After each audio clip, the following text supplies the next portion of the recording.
Okay, welcome everybody to Prompt Engineering Phase 5 or Part 14 of our Artificial Intelligence course. And today we're going to be talking about iteration as the final phase of this prompt framework, this prompt engineering framework. Let's get started.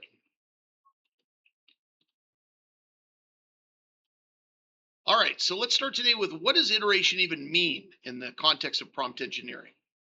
So, iteration is the process of treating your very first prompt not as the final product, but as the starting point.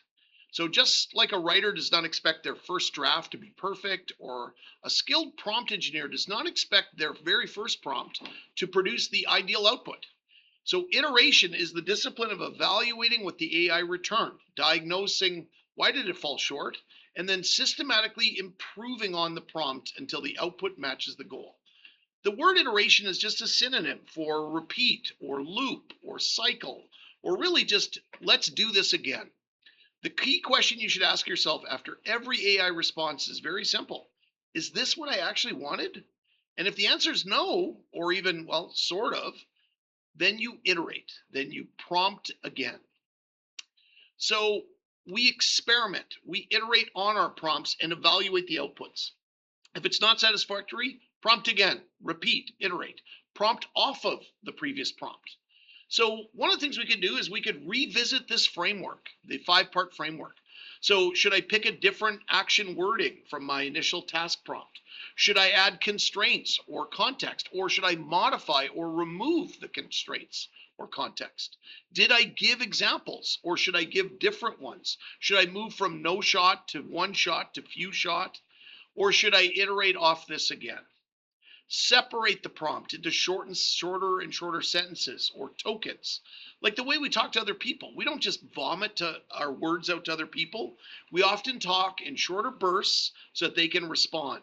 So maybe we should treat AI the same way so it understands us better.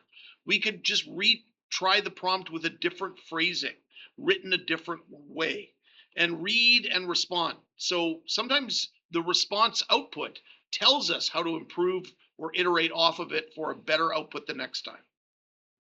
All right, so let's look at the first part of this, the basic iteration, fixing the prompt itself. When an output is not satisfactory, first instinct should be to go to revisit the prompt systematically. Rather than just rewording it randomly, think of it like debugging code. You look for the specific cause before making a change. Diagnose before you revise. Ask yourself, which part of the prompt likely caused the problem? Was it the action word? Was it too vague? Write versus argue versus summarize. Each one of those action words leads to different output responses. Was the subject unclear? Did the AI know exactly what it was supposed to act on? Was there missing context? Did the AI know who the audience is, or the tone, or the purpose? Were there constraints that were missing, or the constraints were too loose or too conflicting? Would a example have steered the output in the right direction, and therefore should I add an example on the next iteration of this prompt? Break up long prompts into shorter ones. If you pack too many ideas into a single prompt, the AI may address some parts of that long prompt and quietly ignore the others. Think of the way you naturally explain something to another person. You speak in those shorter, clearer bursts. You check to say, did you understand? Do the same with AI, and instead of giving one giant paragraph of a prompt, try splitting it up into 2 or 3 shorter focused ones using the iteration process. Try different phrasing. The same idea worded differently can produce noticeably different results.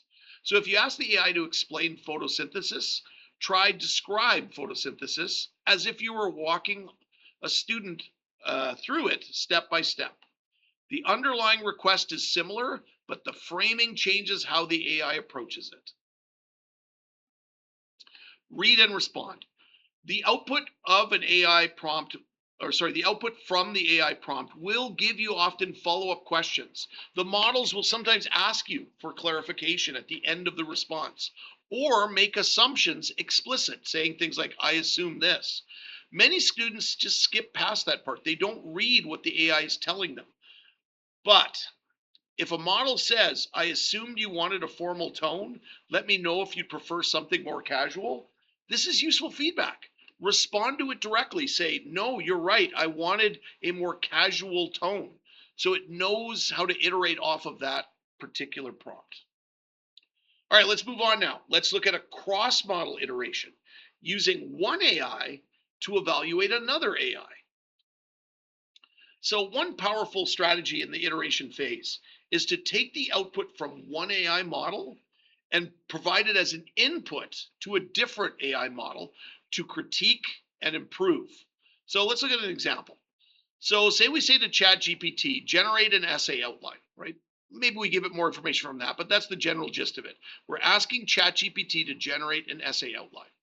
We paste that output into Google Gemini, and then we iterate off the prompt by saying, evaluate this outline for a logical flow, completeness, and clarity, then suggest 3 specific improvements. Then we take that output from Gemini, the feedback, and we can manually step in and revise it, or we can go back into ChatGPT with another prompt using the suggestions that Gemini gave us. So now we're leveraging one AI versus another. This works because different models have different strengths, different tendencies, and different blind spots. So by using one to audit the other, it gives you a more rounded result than staying inside of always one model's perspective. It also builds a critical evaluation habit. It forces you as the human to treat AI output as draft, as something you should scrutinize, not the final answer to be accepted. All right, now we're going to move on to something called meta prompting, where we ask AI to write the prompt for us. So this is what it means. We're going to ask AI to generate or improve upon our prompt rather than answer your actual question directly. So this is useful when you're not sure how to phrase your prompt, when you want to explore a specific prompt engineering technique, or when you want to force a specific structure into a prompt that you've already written. So let's look at a few examples. Write a few-shot prompt to teach a student the difference between Python lists and tuples. Each example must include a short description. So we're asking for a prompt. Next example. Generate 5 tone adjectives best suited for a prompt, asking an AI to analyze Hamlet's sanity and explain why each would be effective. So here we're asking for a tone-specific context or constraint that we can add to a prompt that maybe we already have. Next example. I want to ask AI to solve a problem. Write a prompt that uses chain of thought reasoning so the AI shows every step of the mole to gram conversion. And finally, let's look at the example. Draft a prompt that forces AI to argue against the use of the atomic bomb. Include a persona constraint. For example, respond as a post-war diplomat. So in each of these, we're meta prompting. We're asking AI to help us or assist us with the crafting of a prompt that we're going to use. And again, maybe we use that with a different AI model as well. All right, let's move to the next phase of this. Prompt chaining, building on previous outputs. So that's what the term is. Prompt chaining is a structured form of iteration where the output of one prompt becomes the input or the foundation for the next. Each prompt in the chain has a specific narrow job, and together they build towards a more complex result. More complex than any single prompt could achieve. So for example, let's look at a simple 3-prompt chain. The first prompt. Identify 3 primary reasons for the failure of the League of Nations. So what this prompt does, it's going to give us some raw material. Then we prompt off of that and we say, using the reasons from the previous response, because again, it's going to know that we're talking about the response that just came out, propose one reform that would have addressed the most significant issue. So here we're building off of and building onto the material that was given to us from the first prompt. And then the third prompt, write a 2-sentence summary explaining why the reform from prompt 2 likely would not have succeeded. Here we add that critical analysis and close off the chain and get to the final result that we were looking for. And this is called prompt chaining, where we use wording that connects prompt to prompt. Each prompt is intentionally short and focused. No single prompt is trying to do everything at once. The chain allows you to guide the AI through a thinking process, like a scaffolding in a lesson plan or building towards or staircasing up towards the final goal. You can combine the prompt chaining with meta prompting to generate a strong initial prompt. So we meta prompt a strong initial prompt and then chain off of that meta prompt with a chain of prompts off of that to get to a final result. All right, let's look at another one of those more advanced techniques, a structured role play with a built-in exit. So what does this mean? Well, this is where we're going to create a simulation, a sophisticated role play iteration process, where rather than a one-off exchange, we're designing a sustained and structured conversation with the AI chatbot. So we're really taking advantage of its chatting process, where we're speaking to it in a structured conversation. However, we're going to structure a beginning, we're going to structure the middle, and most specifically and most importantly, an end or an exit to the simulation. So this involves three things in the initial prompt. We have to say, you know what, AI, I'm going to assign you a role. I'm going to give a specific persona with a well-defined purpose. So for example, I'm going to say, AI, act as a computer science professor, act as a debate coach, or as a financial advisor. Two, we have to assume a role in this role-playing exercise. So we have to give ourselves a role. We'd say something like, I will be a first-year student preparing for an exam. And three, we have to define a key exit phrase or a key exit process, a word, a short phrase that when you type it or when you say it in the case of an audio AI chatbot, it ends the simulation and triggers a structured debrief.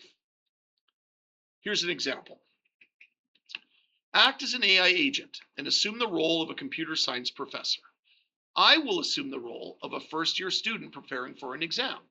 I will ask questions and engage with your explanations. The simulation will end when I type end simulation.